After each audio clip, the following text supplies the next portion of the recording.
নাকের ওপরের black heads white heads নিয়ে চিন্তা করতেছেন? আর নাই চিন্তা। দেখুন আমি কি করেছি। আমি এখানে একটা ফেভিকিউ আঠা নিয়েছি, নিয়ে নাকের উপরে ভালোভাবে দিয়ে নিচ্ছি। আমার আঠাটা দেওয়া হয়ে গেলে এখন দিব একটু টিস্যু, যাতে আঠাটা উঠাইতে ভালো হয় আর কি।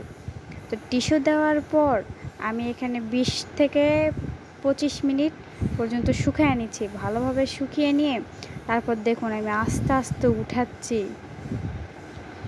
আমার মুখের মানে এক্সপ্রেশন দেখে তো বুঝতে পারতেছেন কীরকম কাজ করেছে এইটা।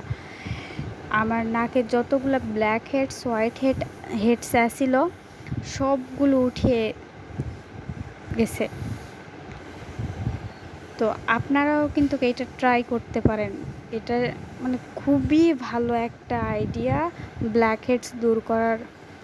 দেখুন আমার নাকটা একদম পরিষ্কার হয়ে গেছে, মানে ব্ল্যাক হেডসগুলো সবগুলো উঠে নিচ্ছে। এখানে ভালোভাবে দেখা যাচ্ছে না, মানে আপনারা বুঝতে পারতেছেন নাকি, কিন্তু অনেক পরিমাণ উঠে গেছে।